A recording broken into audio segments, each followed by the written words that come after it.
You know that feeling, right? You step out of a dark room into the bright sun and you instinctively squint. Well, that's not magic. That's your body's absolutely incredible electrical wiring doing its job. Today, we're going to pull back the curtain and see the microscopic process that makes that lightning-fast reflex happen.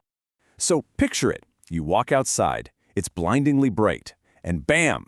Before you can even think about it, the world becomes a little less intense. Your pupils shrink down to protect your eyes.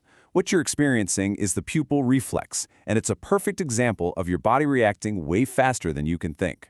So how on earth does that work? How does that message, the one that says, "Hey, way too bright out here," get from your eyeball to the tiny muscles that control your pupil almost instantly? All right, let's zoom way in and find out what's really going on.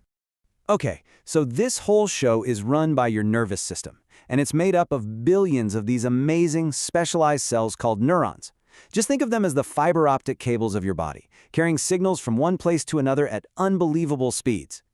But here's the catch, and it's a really big one. These neurons, these critical communication lines, they don't actually touch. There's a tiny, microscopic gap between the end of one and the start of the next.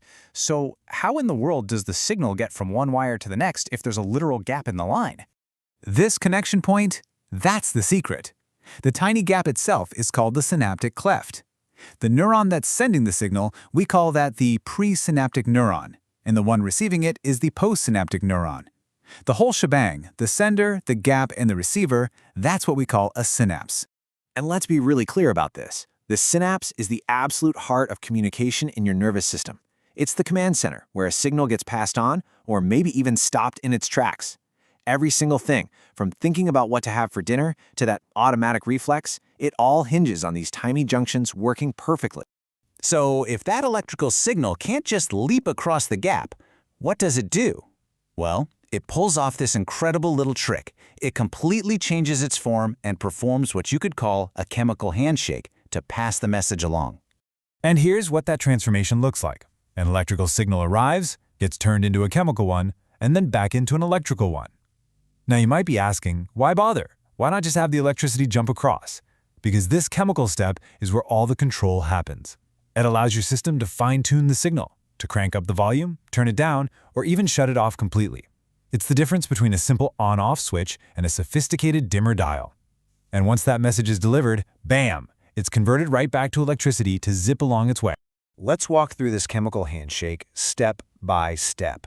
First, an electrical buzz zips down the neuron and hits the very end. Its arrival flips open these tiny gates, and whoosh, calcium ions flood into the cell. That rush of calcium is the command. It tells these tiny little bubbles, these vesicles, to go dump their cargo into the gap. And that cargo? Those are the chemical messengers, the neurotransmitters. They float across that tiny space, lock on to special receptors on the other side, and that connection is what ignites a brand new electrical signal in the next neuron. And just like that, the message continues its journey. Honestly, the best way to picture this is a simple lock and key. Each neurotransmitter is like a uniquely shaped key, and it will only fit into a very specific lock, or receptor, on the next neuron. When that key clicks into the lock, it opens a tiny doorway, letting charged particles rush in and kickstart that new electrical signal. It's incredibly precise. And to put a name to one of these keys, a really common and important one is a molecule called acetylcholine. It's a major player all over the body, including in the very reflex we're talking about. And when acetylcholine is the messenger doing the work, we give that connection a special name, a cholinergic synapse. Okay, so we've been deep in the microscopic weeds, right? We've seen the mechanics. But how does this chemical handshake actually explain you squinting in the sun? It's time to zoom back out and connect the dots. Let's see the payoff. So, that colored part of your eye, the iris, it's not just for show. It's actually made of two sets of tiny muscles that are basically in a constant tug-of-war with each other. You've got your circular muscles, which form a ring, and your radial muscles, which point out like spokes on a wheel. And check out how this tug-of-war plays out. When it's super bright out, your body wants to limit the light coming in, right? So the circular muscles contract, squeezing that pupil shut just like a drawstring on a bag.